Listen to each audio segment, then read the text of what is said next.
एक प्रश्न मेरा ये है सर कि जैसे हमने वॉलंटियर जोड़े। पहले अपना नाम बताओ। मैं आशीष सिमल्टी, युवा जिला अध्यक्ष गाजियाबाद से। आपके समक्ष एक प्रश्न ये था कि जो हम नए सदस्य जोड़ते हैं या हम किसी को संस्था के बारे में जानकारी देते हैं तो हमसे ये ज़्यादातर क्वेश्चन पूछते हैं कि तुम्हारी संस्था क्या करती है। संस्था के विषय में हम बता देते हैं कि पिछले 10 साल से हम कार्यरत हैं भ्रष्टाचार मुक्त भारत के लिए, नारी सशक्तिकरण के लिए, और जो बच्चे खुद से नहीं पढ़ पा रहे हैं उनको वॉलंटियर करके हम शिक्षा ग्रहण कराने में उनकी सहायता करते हैं। तो बोलते हैं ये तो ठीक है, पर अगर हम आज सदस्यता लेते हैं या संस्था से जुड़ते हैं तो हमारा संस्था से जुड़ने के बाद क्या फ़ायदा होगा। उनको सेल्फ प्रॉफिट की ये रहती है कि मेरा क्या फ़ायदा होगा अगर मैं संस्था में समय लगा रहा हूँ तो उसमें मेरी कुछ अर्निंग होगी या नहीं होगी। अर्निंग है या नहीं है। अर्निंग तो वैसे हम पहले खुद ही नहीं बोलते हैं अर्निंग है या नहीं है, पर अपना सेल्फ बेनिफिट उनका क्या है। तो आप थोड़ा उस विषय में अगर अपनी तरफ से कुछ बता दें। आशीष जी, मैं 2-3 बात बताऊंगा इस विषय में। किसी भी संस्था से जुड़ने के बहुत फायदे हैं। किसी भी संस्था से जुड़ो, तो एंटी करप्शन है।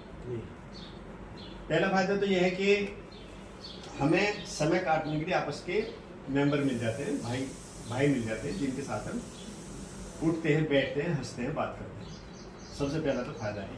अपने विचारों को व्यक्त करते हैं, दूसरे की सुनते हैं। और दूसरा फायदा यह है कि अगर किसी विभाग में आपका कोई काम अटक गया और वो विभाग में आप संस्था के द्वारा वो काम हो गया और उस काम को करने के वो अधिकारी 10, 20, 50 हजार रुपये मांग रहा है और वो आपको बिना पैसे दिए काम हो गया, तो आपको फायदा हुआ या नहीं हुआ? हुआ फायदा, आर्थिक फायदा हो गया। तो संस्था में जुड़ने का एक फायदा यह है कि आपका काम बिना रिश्वत के होगा। आपका तो होगा ही होगा, साथ के साथ उस व्यक्ति का भी होगा जो संस्था से जुड़ा हुआ नहीं है। अगर वो लिखित में देता है कि साहब फला जगह मेरी एक फाइल है, इस फाइल पे ये अधिकारी इतने पैसे मांग रहा है और मैं देना नहीं चाहता। मतलब हम इसका ये कह रहे हैं कि अगर कोई हमारी संस्था से जुड़ा हुआ सदस्य नहीं है और कोई हमारे समक्ष इस चीज़ का कोई प्रकाश वो लेकर आता है कि मेरी भी ये समस्या है, तो हम उसका भी हेल्प कर सकते हैं बिना मेंबरशिप के। बिना मेंबरशिप के उसकी हेल्प कर सकते हैं, मानवता के नाते। मानवता के नाते। हाँ। लेकिन वो हमें इस चीज को लिखित में देगा तब वो लिखित में देगा, अपनी शिकायत, अच्छा, पूरी शिकायत की डिटेल देगा, किसने पैसे मांगे ये लिख के देगा। मतलब बिना उससे सबूत के आप आगे ना बढ़े। तो संस्था के लिए दिएगा या जो भी अधिकारी या सदस्य है उससे कनेक्ट में उसके नाम पे एप्लीकेशन लिख के देगा। जैसे आप जिला अध्यक्ष हैं यूथ के गाजियाबाद में, तो वो लिख के देगा सेवा में जिला अध्यक्ष युवा एंटी करप्शन मूवमेंट भारत। इस तरह से संस्था के नाम एड्रेस करते हुए पद को देगा, व्यक्ति विशेष को नहीं, पद के नाम से देगा। तो अब कल को अगर उसके बाद झूठी निकलती है तो जो विभाग में आप गए हो, जिस विभाग में, वो आपके खिलाफ कार्रवाई करेगा, मानहानि भी कर सकता है। तो उस मानहानि से बचने के लिए जरूरी है कि आपके पास लिखित में कोई सबूत हो। मतलब उसकी जो शिकायत है उसका क्रॉस वेरिफिकेशन होना बहुत जरूरी है। ये तो हो गया फायदे की बात की भाई। और सबसे बड़ा फायदा है कि संघे शक्ति कलयुग में अगर हम लोग इकट्ठे होकर चलते हैं, इकट्ठे होकर रहते हैं, तो उसमें शक्ति होती है और वो शक्ति हम सभी साथियों की होती है। आप कहीं जा रहे हैं, अकेले हैं, संगठन आपके साथ है वहां भी, क्योंकि आपके पास आई कार्ड है। कहीं फंस गए, अधिकारी के पास गए, आपने अधिकारी को अपना परिचय दिया कि मैं एंटी करप्शन मूवमेंट का ये पदाधिकारी हूँ, यहाँ का मैं रहने वाला हूँ, आपको कोई बात पूछी तो मेरे इनसे बात कर सकते हैं, तो आपको वो क्रेडिट मिलेगा और डेबिट नहीं हो सकता।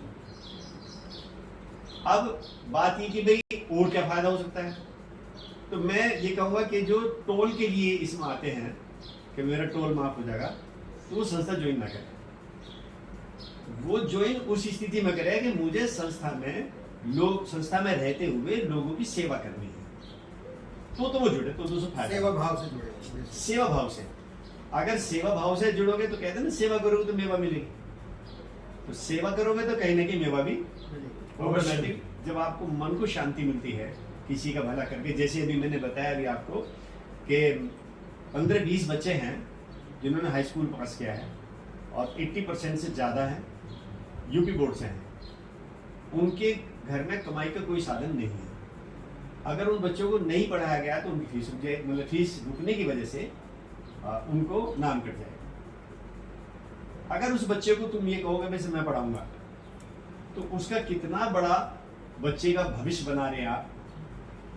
जब वो कुछ पढ़ लेगा और अफसर बन जाएगा, कहीं ना कहीं अफसर बनेगा। मैंने कुछ अफसर भी ना बने कि सामान्य आदमी तो रहेगा, तो उसके दिमाग में एक थॉट हमेशा रहेगा, एक विचार हमेशा रहेगा कि बुरे वक्त में मेरी किसी व्यक्ति ने मदद करी थी, तो आज मैं अगर सक्षम हूं तो मुझे भी अपने से कमजोर व्यक्ति की मदद करनी चाहिए। हम यही चाहते हैं कि हर व्यक्ति अपने से कमजोर व्यक्ति की मदद करे। तो जब ये भाव तुम्हारे अंदर होगा तो भ्रष्टाचार का नाम ऑटोमेटिक खत्म हो जाएगा। ये फायदा है संगठन में जुड़ के रहने का। आपको आत्मबल बढ़ता है, आपका मनोबल बढ़ता है। अगर आपको ये एहसास हो कि मैं अकेला नहीं हूं, मेरे साथ 4 आदमी और जुड़े हुए हैं, तो आपका मनोबल बढ़ेगा। और जब मनोबल बढ़ेगा तो कोई भी व्यक्ति आपको ऐसे ही आके हरेश नहीं कर सकता। तो कितना बड़ा फायदा है।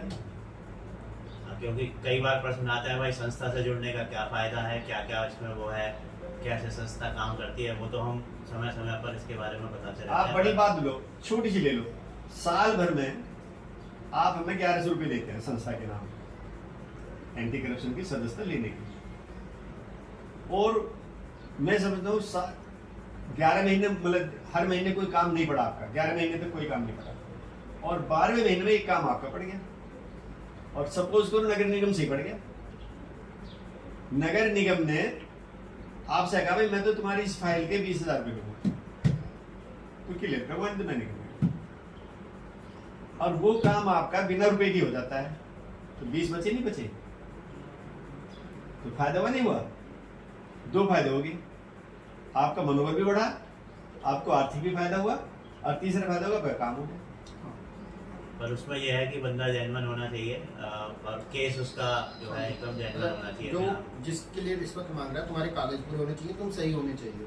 वो वाली कागज तो पूरे हो जाते हैं, वो कर लेते हैं जब पैसे मांगता है, लेकिन काम सही होने के बाद ही पैसे मांगते हैं। हाँ, वो गलत है। मतलब जिसके कागज सही हैं, जो जेन्युइन बंदा है उसके भी पैसे मांगते हैं, वो गलत है, इसके लिए ही हमें खड़ा होना है। तो हम उसके लिए ठीक है। अभी मैंने बताया ना, मैंने ये भी आपको बताया कि भाई अगर आप अपनी इच्छा से किसी को पैसे दे के आ रहे हैं तो उसमें कोई कुछ नहीं कर सकता। हाँ, आज के टाइम में ये भी होता है कि लोगों को बस काम जल्दी चाहिए, जल्दी चाहिए, तो वो उस हिसाब से भी पैसे दे देता है। तो वो जो अधिकारी है, काम करने वाला, उसकी आदत हो गई अब जो डेस्क पे आएगा वो पहले पैसे दे के जाओ फिर काम कराओ। लेकिन मैंने इसमें भी एक बात देखी है कि अब जो लड़के आ रहे हैं काम करने के लिए, उनमें काफी लड़के तो ऐसे हैं जो कहते हैं बाबू जी एक ही बार तुम्हारा मैंने सुन लिया आपकी बात, आपका काम हो जाएगा, फला डेट मार देना, काम अपना ले जाना। तो उसको इस बात की शंका रहती है यार इसने पैसे तो लिए ही नहीं, ये काम भी नहीं करेगा, फिर तो क्या होगा, फिर वो सिफारिश लगाता है। आदत पड़ी हुई है। ये मेरे साथ का ही एक केस है बिजली का उसमें जो है मेरे